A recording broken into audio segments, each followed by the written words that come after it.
Hello mga ka-listeners, ang video po natin ngayon ay sasagutin ko ang tanong ng subscriber po natin. Siya po si Ma'am Mayraf Valenciano. Hi Ma'am Mayraf, ito po yung kanyang tanong. Paano po pag nabasa ang implant 2 days pa lang po? Okay. Ang tinatanong ni Ma'am Mayraf mga ka-listeners ay yung contraceptive implant. Ito po ay isang flexible rod na itinatanim dito sa ilalim ng balat ng isang babae na ayaw ng mabuntis. So ito po ay 99% effective. 3 taon ang itinatagal nito para effective po siya na hindi mabuntis ang isang babae. Kung gusto niyo po malaman ang tungkol sa contraceptive implant, sana ay panoorin niyo po yung topic ko, yung sinundan po nitong video na to. At yung mga nakaraang topic ko tungkol sa implant. And para po ito sa lahat ng mga nanay na may mga implant, para sa inyo to.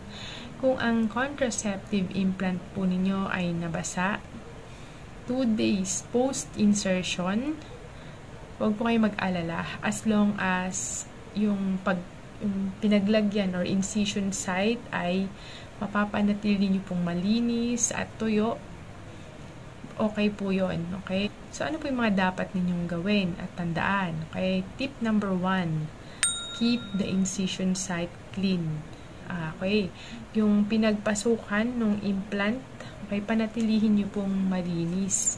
Huwag nyo pong hayaan na madumihan.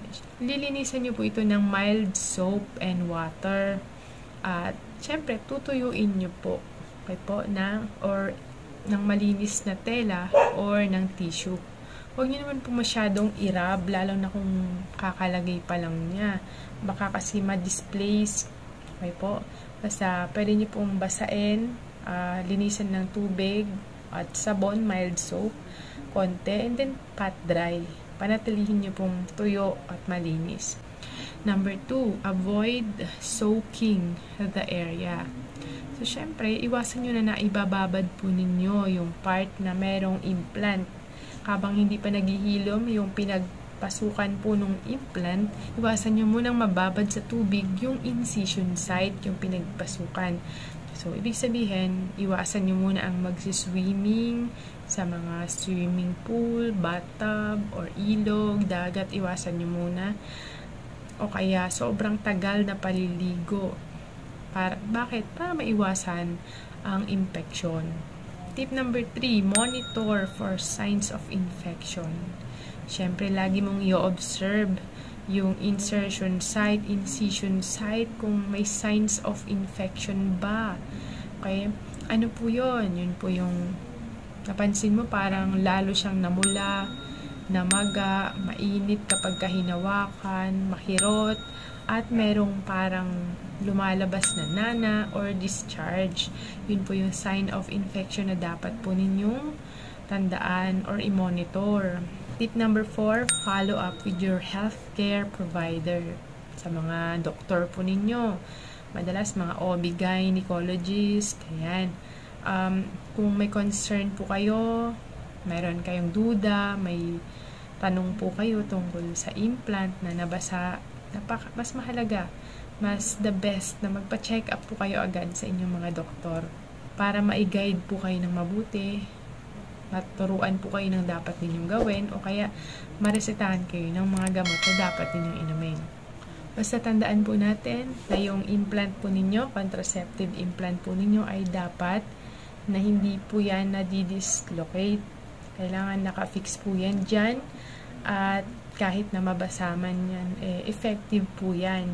Pero, syempre, gawin natin ang lahat para maiwasan yung infeksyon. Kaya, kailangan laging malinis yung area at tulungan po natin na mag-heal yung incision site, yung pinagtusukan para po maiwasan ang infeksyon. Syempre, kakain kayo ng maraming prutas, vitamin C rich foods para mabilis maghilom yung inyong mga sugat or incision site po ng contraceptive implant. So yan, kung may mga tanong po kayo, please comment down below at sana po subscribe nyo po ang aking channel, i-like nyo po ang video ito at i-share nyo po sa lahat ng mga nangangailangan nito. Thank you for watching. Ingat po kayong lagi. God bless. Madalas muna po tayo mga ka-listeners. Kayo po ba ay may mga asawa na or active sa larangan ng pakikipagniig? Kayo po ba ay nagkakaproblema sa pagpapatayo or pag-maintain na nakatayo si Manoy? Well, ito po ay tinatawag na erectile dysfunction. Pag meron ng mga lalaki po nito, nagdudulot po ito ng stress, pagbaba ng self-confidence, at problema sa mga mag-asawa. Lagi silang nag-aaway kasi hindi na-fulfill yung tamang pakikipag-contact. Ang ED po ay nakakahiya talagang itanong sa mga kakilala, sa mga doktor, kaya marami ang hindi nagpapakonsulta. Pero alam niyo po ba na ito ay laganap sa mga kalalakihang, lalo na sa edad 40 hanggang 70 years old? Kaya kung kayo po ay nakakaranas ng erectile dysfunction, huwag po kayo mag-aalala dahil meron pong isang kumpanya na tumutulong sa napakarami nating kababayan sa buong bansa para magkaroon ng lunas dito. Ito po ang tinatawag na Go Rocky. Tumutulong po sila para malanasan yung problema at magkaroon po kayo ng better sexual performance sa inyong mga partner.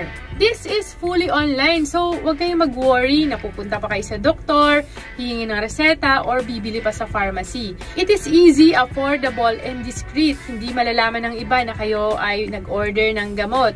Ang gagawin niyo lang po para makakuha po kayo ng gamot ay i-click niyo muna yung link dito sa description ng video na to at sagutan niyo po yung 4-minute assessment.